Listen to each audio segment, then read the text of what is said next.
네, 2016년 8월 11일 시사정당 3인 3색입니다. 오늘은 사드 정국에 대한 이야기와 새누리당에서 전당대회를 통해서 이정현 대표 체제가 출범했습니다. 그리고 더민주에는 이제 전당대회가 본격화되고 있습니다. 먼저 사드 정국에 대해서는 이 여권과 특히 청와대에서 상당히 좀 공세적으로 나온다는 것을 갖다가 볼 수 있겠습니다. 더민주 의원, 김한정 의원으로 밝혀지는데요. 경북 성주 발언을 두고 이게 북한 주장과 맥락을 같이 하는 황당한 주장이다.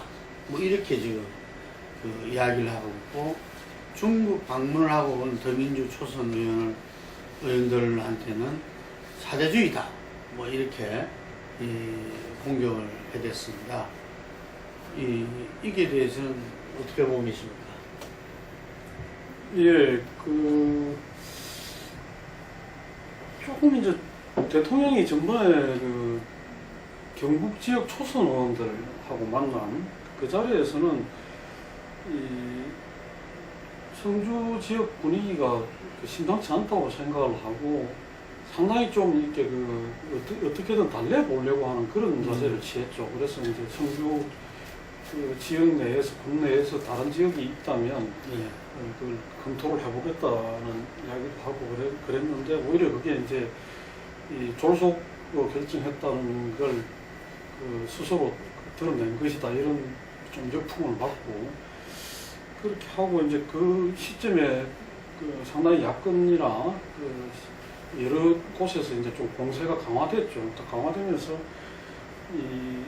이대로 이렇게 밀려가지고는 사드 정국을 정면 돌파하는 게 어렵겠다고 본 것 같습니다. 그래서 이제 마침 이제 김한정 의원 등 더민주 의원들 공문을 계기로 해가지고 색깔론, 그 다음에 또 이제 건물구역에 더민주당 의원들이 중국을 방문한다는 얘기가 나오니까 사대주의다, 매국이다, 이런 식으로 하면서 상당히 좀 역공을 하고 공세적으로 나오는 그런 모양새를 취했습니다.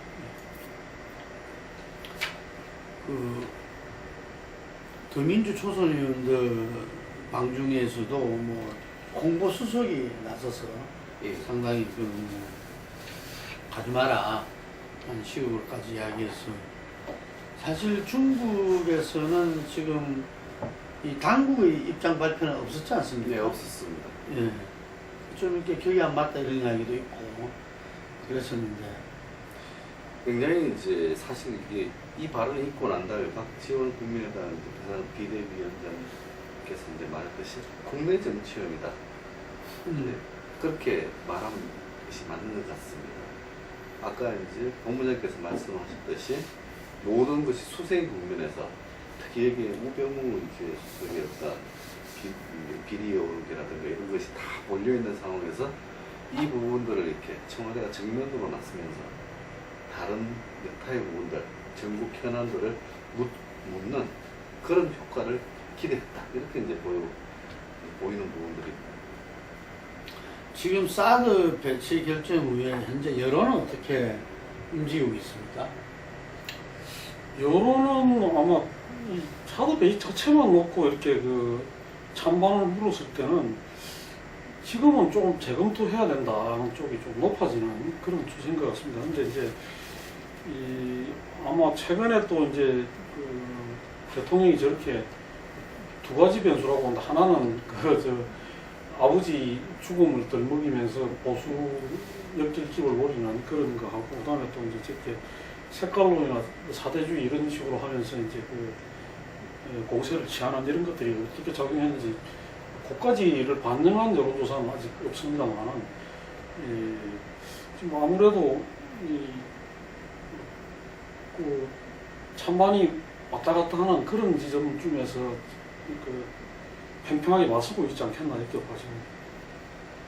네, 지금 이 새누리당이 지금 전당대회 새로운 대표 체제가 출범하고 이달 말이면 더민주에서 또 전당대회를 통해서 새로운 이 지도부가 구성되니까 그때 가서 좀 본격적인 그 이렇게 이 사드 문제에 대해서는 그게 있지 않을까 이렇게 생각이 듭니다.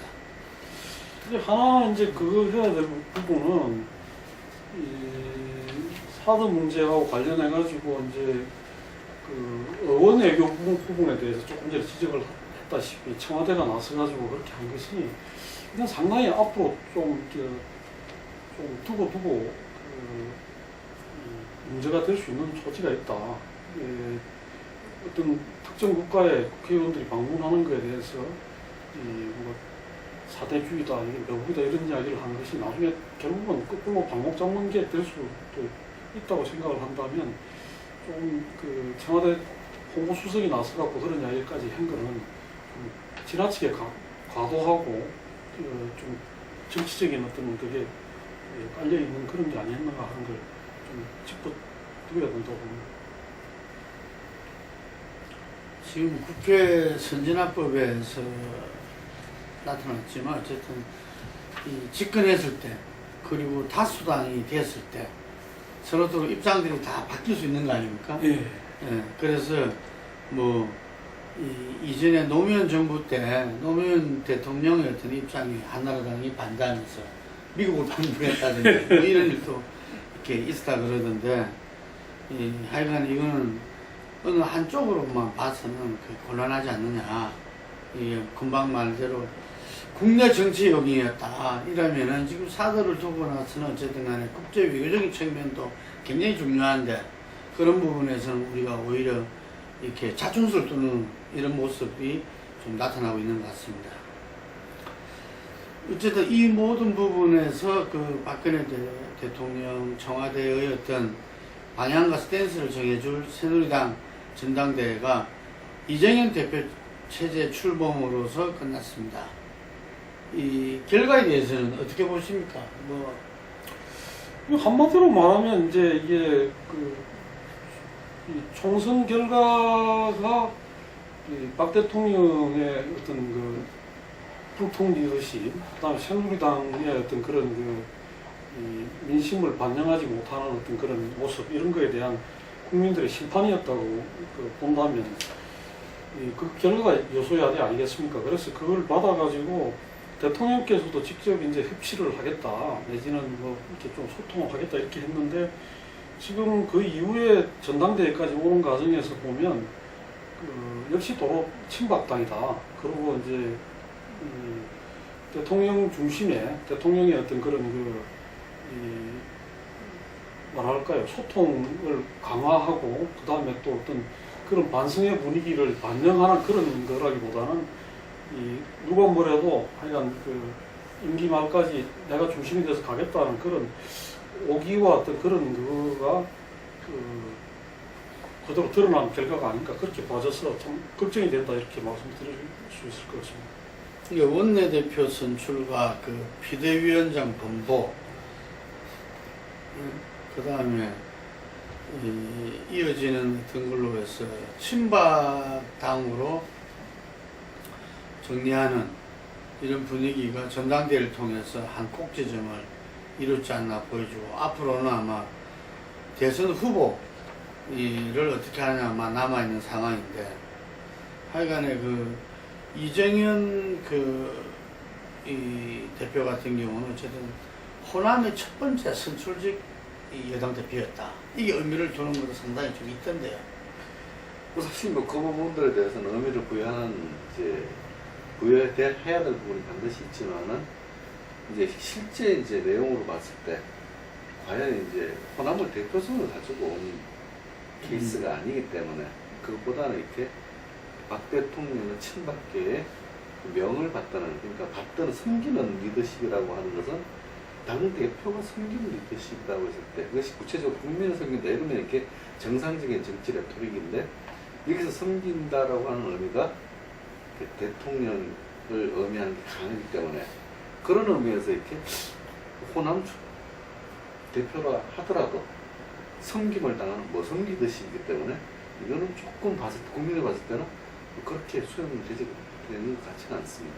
어디서 보면은 섬기는 리더십의 목적은 누구냐? 이런 이제 공식 말로는 국민을 섬기, 국민만 바라보겠다고 계속 강조하고 있죠. 이게 그 호남 대표성 부분은 지난 재보선 때 인설에 나서가지고 강주 시민들은 자기를 쓰레기 취급하고 버렸다. 예. 그때 살려준 사람이 박근혜 대통령이다. 뭐 이런 식으로 이렇게 이야기를 해서 그때 뭐 상당히 논란이 되기도 하고 그랬었는데 하여간에 이번에 캠프도 없이 혼자 돌아다니면서 뭐 그 모습은 어쨌든 기존 정치인하고는 다른 모습을 보여주는 건 확실한 것 같아요. 예. 예. 그런 점에서는 아마 좀 대비해 본다면 이재호 전 의원이 어떤 그런 보궐선거나 이럴 때 네. 혼자서 돌파를 해내는 모습하고 상당히 유사성이 있고 또 이제 어떤 자신의 특유의 어떤 그런 강점이나 친화력을 가지고 밑으로 파고 들어가지고 그걸 가지고 승부를 보는 이런 점에서는 뭐 어떤 이분의 어떤 살아온 삶이나 또 어떤 정치적 뭐 이념이나 노선 이런 걸 떠나가지고 굉장히 좀 입지전적인 게 분명히 있고 참 그런 점에서는 사람이 저렇게 집념을 가지고 한 호흡을 파면 어떤 지점에 도달하는구나 이런 시사점을 줬다고 봐집니다. 그리고 특히 또 현장 연설에서는 아주 뭐 이렇게 이 현장 대중들을 휘어잡았다고 그럽니다. 저희들도 뭐 이렇게 TV 영상으로 봤지만 TV에서도 보면은 상당히 뭐 사람들 가슴을 울렁울렁하게 만드는 그런 역할을 또 한 것 같은데 한 이번 선거를 통해서 보니까 친박 대 비박이 7대3이다. 이게 뭐 6대4까지 가능이 어쩌니 했는데 7대3이라는 게 재차 확인된 것 같고 이번 최고위원회의에 이제 9명 중에서 8명이 친박이고 비박은 강석호 의원 1명만 있는. 이게 좀 참 우려되는 겁니다. 그러니까 이 최고위원회의라는 것이 너무 일색이고 또 그 중에는 뭐 조원진 의원같이 진박 감별사를 자처했던 분이나 또 이장우 의원같이 완전히 돌격대장 행동대 뭐 이런 분들이 포진되어 있어가지고 과연 당의 어떤 그런 지도부로서 공당의 지도부로서 좀 면면들이라고 하기에 좀 문제가 있지 않나 이런 생각도 들고 그다음에 이게 지금 실제로 아까 말씀하셨듯이 7대3의 어떤 그게 있다면 최소한 어떤 그 2명 정도는 비박이 있어가지고 비박의 목소리도 좀 담아낼 수 있는 그런 어떤 회의체가 돼야지 어떤 전체적인 좀 민주주의에도 부합한다고 볼 수 있는데 너무 일색으로 되다 보니까 이렇게 해가지고는 비박은 점점 더 당에서 소외되거나 멀어질 수밖에 없는 그런 구성이 아닌가 이런 우려가 있습니다. 오늘 첫 회의에서도 보면은 이 회의체지 뭐 논평을 하는 어떤 그런 게 아니다. 그래서 당 대표와 원내 대표만 공개 발언을 하고 나머지는 이렇게 나중에 정리돼서 대변인이 하는 이런 식으로 해나간다는 것을 발표하고 강석호 최고위원 발언 때 그 발언을 막고 비공개를 해버렸다. 이런 이야기가 있는데, 이 부분 상당히 좀 의아스러워요. 지금 이정현 대표가 과연 자기가 모셨던, 섬겼던 어떤 박근혜 대통령으로부터 독립적인 어떤 이 집권 여당의 후보 대표 역할을 해내갈 것이냐, 아니냐, 이런 부분들이 가장 지금 이 보수 세력 전체한테도 중요한 것 같아요. 그래서 보수 언론에서도 일제히 어쨌든 비서의 어떤 그걸 갖다가 뛰어넘어야 된다 라는 부분을 다들 강조했던데 어떻게 보십니까? 기본적으로 정치는 이해관계가 조정되는 과정이기 때문에 다른 의견들이 계속 이렇게 나오고 그 조정하는 과정을 이렇게 국민들 지켜보는 것인데 그 과정에 이제 봉숭아학당이라고 하는 그 잘못된 모습도 있긴 있지만은 아예 언론 자체를 다 막고 이렇게 이견 자체를 차단하려고 하는 모습은 이 정당으로서는 좀 바람직하지 않다 이런 생각을 들게 합니다. 옛날에 우리가 보면은 여야 모두 제왕적 총재 체제였잖아요. 제왕적 총재 체제에서도 비주를 갖다 인정하고 그 비주류 어떤 최고위원들의 언론은 언론대로 이렇게 그 열어놓는 이런 모습들이었는데 지금 이거는 뭐 그 부분들이 한참 이렇게 이 지난 상태에서 이 저항직 총재 시대가 이미 한참 전에 가건데 지금 이런 모습을 갖는다는 건 상당히 좀 우려할 수밖에 없다. 이재명 대표 체제가 좀 순항을 해나가기 위해서라도 새누리당의 어떤 변화 혁신을 위해서 좀 바람직스럽지 않지 않느냐. 예, 그렇습니다. 이 당이 구심력을 가지려고 한다면 이제 그 어쨌든 그 여러 가지 의견들이 그 집중이 돼가지고 거기서 서로 토론 과정에서 녹아 들어가지고 그게 민주주의고 그 민주주의를 거쳐가고 집중이 되는 거 아니겠습니까? 그런데 이게 이제 그 민주주의 과정이 약하면 약할수록 원심력이 작용을 하게 되죠. 당 밖에서 떠드는 목소리 내지는 회의에 수렴되지 않는 목소리가 이제 오히려 이제 그 기자들이라는 게 결국은 그런 목소리를 찾아다니는 게 또 돼 있거든요. 그러면 회의석상에서 모이지 않는 사람들이 밖에서 계속 이야기하는 것들을 가지고 이제 하게 되면 오히려 더 이런 그 원심력이 작용하는 모습으로 비춰질 수도 있다는 걸 지적하고 싶습니다. 또 최근에 또 이재명 대표가 그 언론 인터뷰에서 김무성 전 대표한테 뭐 대표 까면 안 된다는 점, 유승민 의원한테 뭐 사람이 아니다는 점, 뭐 이런 이야기를 했기 때문에 비주류에서는 이 대권 경쟁에 있어서 상당히 불안감을 가질 수밖에 없고 일부에서 전에 이야기된 대로 전당대회 이후에 비주류가 다른 생각을 가질 수밖에 없는 상황이 될 수도 있다 이런 말을 했는데 어쩌면 그게 현실화될 수도 있겠네요. 그렇죠. 지금 현재 기조처럼 이렇게 친박 일색으로 그리고 당내 의견을 이렇게 받아 수용하지 않고 기본적으로 이제 총선 민심이라는 것이 새누리당의 혁신인데 그 혁신이라고 하면 기존의 친박 중심 대통령의 당청 관계, 당청 관계에 따른 일단 시스템 자체를 해소하고 가는 것이다 이렇게 다들 해석되었는데 요번에 이제 비주류가 패배하면서 이게 다 그것이 유야무야됐습니다. 이런 상황에서 비주류로서는 숨통이 막히기 때문에 어떤 형태로든 이렇게 다른 길을 모색할 가능성이 더 높아졌다 이렇게 이제 판단할 수밖에 없죠. 지금 당장은 그 비주류가 구심력도 약하고 또 비주류 자체가 어떤 행동 통일을 하기에는 조금 이제 선거 패배의 후유증 같은 게 있기 때문에 모르겠습니다만 조금 시간이 지나게 되면 지금 새누리당이 원내 일당이라고 하지만은 여소야대인 상태는 여전하고 몇 사람만 이탈하더라도 굉장히 불안한 그 처지로 가잖아요. 그런 점에서는 비주류에서 뭔가 이렇게 그 생각이 있는 사람들이 그런 그 구상이나 그런 시도를 얼마든지 할 수 있다. 몇 명만 해가지고 우리가 이탈하면 새누리당이 더 어려운 지경에 빠질 수밖에 없다는 걸 알고 있기 때문에 그런 그 움직임이 있을 수도 있다. 만약 지금 분위기대로 계속 이제 간다면 그런 여지도 있다고 봐야 될 것 같습니다. 이재명 대표가 첫 일성으로서 대통령과 맞서는 것을 정의라고 생각하는 것은 집권 여당의 의원으로서는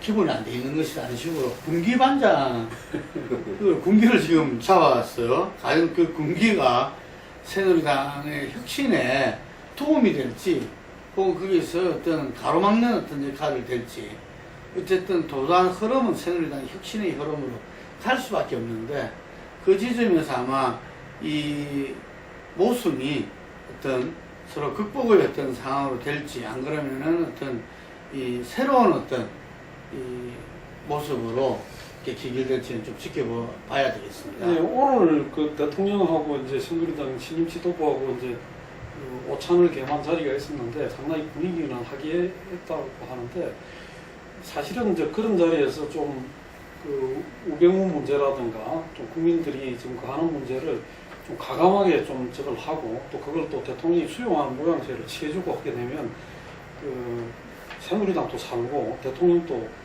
뭐 신임 지도부가 와서 강력하게 이렇게 건의하는데 내가 그걸 올라라 할 수 없었다는 식으로 해갖고 넘어가면 굉장히 모양새가 좋을 것 같은데 그런 이야기는 없었지 않나. 근데 앞으로 이제 인사 문제나 이런 데는 상당히 그 의견을 경청하고 반영하겠다는 그런 정도까지는 이야기를 했던 것 같습니다. 상당히 이렇게 청와대에서는 이재명 대표한테는 굉장히 이렇게 우호적으로 좀 적다. 전기요금 누진제에 관해서도 적답을 해줬습니다. 그 다음에 이제 이정현 선물을 준 거죠. 예, 선물을 준. 이정현 대표가 이렇게 평평 인사, 그러니까 호남 차별 인사죠. 정확하게 얘기하면 그 부분에 대해서 이제 공개적으로 이제 그 자리에서 언급을 했거든요. 이런 부분에 대해서도 김무성 대표에게는 이런 단 한 번도 이런 조율을 통해서 보통 발언을 하는데 김무성 대표는 그러한 건의 한 번 제대로 못하고 2년의 임기를 마쳤단 말입니다. 이건 큰 차이가 있는 부분들이라고.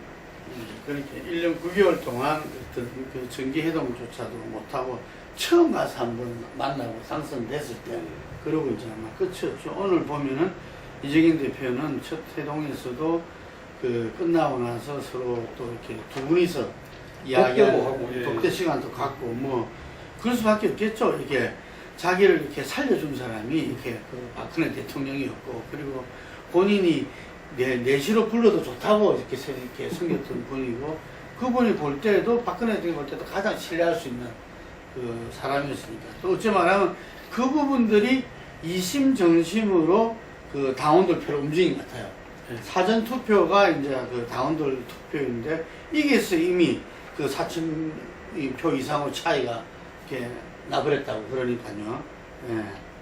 하여간에 앞으로 좀 더 이렇게 주목해서 보고 아무쪼록 이정현 대표가 이야기하는 국민을 섬기는 리더십으로서 새누리당 혁신을 갖다가 해나가면서 국민들을 위해서 박근혜 정부도 성공적인 정부가 될 수 있기를 바랍니다. 다음 더민주가 그 지금 이제 전당대가 본격화됐는데 컷오프에서 송영길 후보가 탈락해 버렸어요. 그러면서 이 몇 번밖에 모르는 이 컷오프의 어떤 결과 순위가 한 언론사에서 종편에서 보도를 했죠. 그러면서 김상곤 그 후보가 1등했다. 뭐 이런 이야기들이 그 이후로 나오면서 김상곤 후보가 실제로 전당대회에서 당대표의 가능성도 있다는 이야기들이 나오고 있습니다. 좀 어떻게 보십니까? 예, 그러니까 뭐 그 채널A에서 보도된 것이 그 진위는 뭐 아직 확실치가 않습니다. 추미애 의원 쪽에서는 강력하게 그 사실이 아니다고 그렇게 이야기를 하고 있는데 일단 뭐 큰 표차가 아니었던 거는 분명한 것 같습니다. 떨어진 그 송영길 의원까지 포함해가지고 그랬는데 그 이야기는 지금부터 앞으로 이제 그 판도가 결정이 될 수가 있다는 거고 지금 순회를 하면서 하고 있는데 이제 전에 그렇지 하지를 않고 이게 이제 그 가서 연설하고 이제 그 하는 걸 까지를 않으니까 이제 당장 어떤 그런 거는 그 드러나지는 않는데 지금은 그 김상곤 후보가 만만찮은 기세로 지금 하고 있는 거 아닌가 이렇게 봐지고 조금씩 강조하는 그 지점은 다릅니다만 역시 지금으로서는 이종걸 의원이 어떻게 이제 좀 그 비주류들 표를 결집시켜내느냐는 거하고 이제 그 또 문재인 의원과 가까운 쪽이 어느 쪽으로 방향을 정하느냐는 건데 그건 지금은 양쪽으로 많이 있는 게 확실한 것 같습니다. 조금 소장층들은 추미애 쪽에 많이 가 있고 상당히 좀 시니어 그룹들은 오히려 김상곤 그 후보 쪽으로 많이 가 있는 이런 양상인데 이게 어떻게 지결될지 조금 더 봐야 될 것 같습니다. 이게 세 분의 후보가 지금 이제 뭐 1강 2중이다, 2강 1중이다 이렇게 이야기할 수 없을 정도로 전부 다 이렇게 좀 3분돼 있다 이렇게 그렇죠. 볼 수가 있는데 추미애 그 후보 같은 경우는 어떤 면에서는 지금 전체적인 더민주의 어떤 흐름과 방향하고는 조금은 사람들이 볼 때 한 이게 다르다 생각을 하지 않을까요? 기존에 보였던 어떤 이 정치 행보라든지 뭐 이런 모습들을 봤을 때. 어쨌든 이렇게 과거 탄핵을 주도했다. 이 부분들은 이렇게 뭐 쉽게 씻겨나가기 어려운 부분이 있는데 그럼에도 불구하고 이제 추미애 의원은 친문 의원들, 그 진성준 의원이라든가 이런 최재선 김광진 의원 이렇게 쭉 붙어 나가는 게 세력이 그쪽이 산이 모여 있다 이런 데 인상을 주기 때문에 그런 부분들은 뭐 많이 해석된 것 같습니다. 근데 지금 뭐 친문재인 하여튼 문재인 쪽에서 이 추미애를 확실하게 조직적으로 지원한다고 할 수 있습니까? 그렇지는 않습니다. 그렇지는 않고 그게 이제 이 전에는 송영길 의원 쪽까지 포함해가지고 세 쪽으로 이게 많이 있었죠. 많이 있었는데 지금 뭐 김상곤 의원, 김상곤 후보 쪽에도 그 친문 쪽 사람들이 많이 가 있습니다. 많이 가 있고 실제로 이제 그쪽 분들이 이제 그 추측이 되다시피 하고 있고 거기 이해찬 의원 쪽 사람들도 가 있고 또 뭐 이래 그 소위 이제 좀 아까 말씀드렸습니다만은 시니어 그룹들 그러니까 그 같은 그 친노 진영이라 하더라도 좀 연배가 높고 선수가 있는 쪽 분들은 그쪽으로 많이 가 있고 그러니까 또 이 혁신위를 했던 우원식 의원이라든가 또 이제 조국 뭐 그런 쪽도 가 있고 그런 반면에 이제 추미애 의원 쪽들은 조금 그 소장파들 그러니까 뭐 김현이라든가 뭐 아까 전해철 뭐 등등 또 부산파들도 그쪽에 많이 좀 추미애 쪽에 가 있는 것 같습니다. 그래서 이 부분은 이제 문 전 대표가 어느 쪽이라는 확실한 걸 안 하고 있기 때문에 그거에 대해서는 좀 그 자유롭게 그걸 보고 있는 거 아닌가 그렇게 짐작이 됩니다. 예. 그 하여간에 그 지금 더민주는 이게 좀 이 전당대회하고 또 이렇게 일반적인 그 국민들이 뽑는 이 선거하고 좀 다르잖아요. 그렇기 때문에 더민주 당원들의 어떤 그 흐름이 상당히 중요한데 그 중에서 그 올 초에 온라인 입당했던 예. 그분들이 아마 투표 참여율도 제일 높을 거고 이번에 새누리당도 한 20%밖에 투표율이 안 됐잖아요. 예, 당원들 투표는 그분들이 굉장히 높을 거라는데 그 사람들은 이렇게 결국은 이렇게 문재인 지지 그렇죠. 그때 차원에서 이렇게 입당을 했는데 그분들 표심은 좀 어떻게 될까요? 지금 이분들을 뭐 정확하게 표심을 알 수 있는 바는 아니고요. 그다음에 추미애 의원이나 아니면 김상곤 혁신위원장 이 두 쪽 나눠진 상황인데 관망하는 걸로 보면 될 것 같습니다. 아니 근데 그쪽 부분은 상대적으로 그 조국 교수라든가 그쪽 친구들한테 호소력이 있고 저기에 있는 그 사람들이 김상곤 후보 쪽 진영에 많아요. 그래가지고 또 이제 그렇게 그 저걸 하는 과정이 혁신이하고 좀 오버랩되고 겹치는 거 있기 때문에 김상곤 후보 쪽에 조금 유리하지 않냐 그렇게 보는 게 맞을 것 같습니다. 일반 이제 그냥 당원들 경우에는 김상곤 후보가 아무래도 당에 이제 그게 얕으니까. 얕죠. 얕은데 이번에 또 이정현 의원이 그 새누리당 대표가 된 것이 이제 호남 출신이고 그 부분이 이제 호남에서 30%를 자기가 가져가겠다 뭐 이런 이야기를 했고 하기 때문에 그게 또 호남 어쨌든 더민주는 호남이 이제 큰 거잖아요. 그러고 본다면 호남을 어떻게 지키느냐는 문제가 쟁점이 될 건데 그 점에서 또 이게 어떻게 작용할 건지도 좀 관심 있게 볼 대목인 것 같습니다. 그렇죠. 20일도 채 안 남았는데요.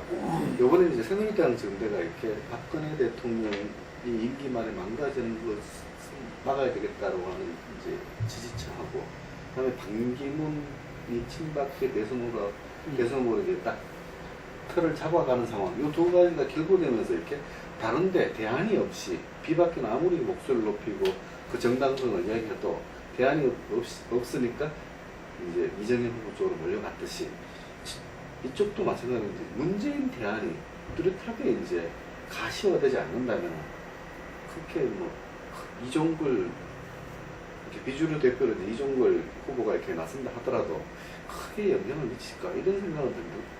그래서 이제 추미애 의원과 이제 김상곤 의원의 대결도 따지고 보면은 문재인 지지층이 어디로 움직이느냐 여기에 따라 이제 결판이 난다 이렇게 이제 밖에 볼 수 없습니다. 이게 한몇대 몇이 될까? 주류 비주류가? 새누리당 7대 3이었는데. 여기도 그 정도라고 봐야죠. 이게 국민의당이 안 나갔으면 팽팽하다고 봐야죠. 그러니까 전번에 박지원 대 그 문재인이 거의 뭐 이렇게 그 저거에서는 그 문재인이 졌다가 이제 다시 이제 온라인 쪽에서 이겨가지고 간신히 됐던 거 아닙니까? 그런 거 보면 원분포에서는 비등비등했는데 그 부분이 국민의당으로 왕창 나갔기 때문에 지금에서는 상대적으로 뭐 7대 3 정도라고 봐도 비중을 좀 많이 봐주는 거죠. 근데 문제는 이종걸 의원이 메시지가 좀 저는 좀 약하다 그렇게 보는 것이 과거에 생각하면 저런 부분이 있거든요. 문재인 후보가 지금 제일 유력하다 하더라도 문재인 표만 갖고 안 되고 그 비문재인 야권표가 있단 말입니다, 분명히. 그리고 그 부분을 어떻게 가져와가지고 나중에 뭐 설사 문재인이 당내 경선이나 어떤 야권 그거에서 후보가 된다면 그 부분을 문재인 쪽으로 몰아가지고 합치면 되는 거고, 그게 아니면 비문재인 그 야권표를 그 토대로 해가지고 익사이팅한 게임을 만들어 나가는 것이 중요하잖아요. 그런 점에서는 왜 나야말로 그 비문재인 야권표를 가져올 수 있고 그걸 통해서 당을 그 지금에서 정치에서 한 걸음 내디딜 수 있는 그거다는 좀 그렇게 나가지 않는지 좀 굉장히 좀 어정쩡해요. 국민의당 사람들이 이게 투표권을 갖고 있는 것도 아닌데 통합을 자꾸 지나치게 한다든지 그런 거는 좀 어렵지 않겠나. 그런 점에서 좀 타겟들을 정확하게 설정하고 하는 게 좋겠다 그런 생각이 듭니다. 예, 다음 주에 되면 더욱더 본격화될 텐데 그때 한번 더 살펴보기로 하고요. 뭐 간단하게 안철수 대선 지지도가 10%대 미만으로 나타났습니다. 아마 당대표에서 그만둬서 그런 건가요?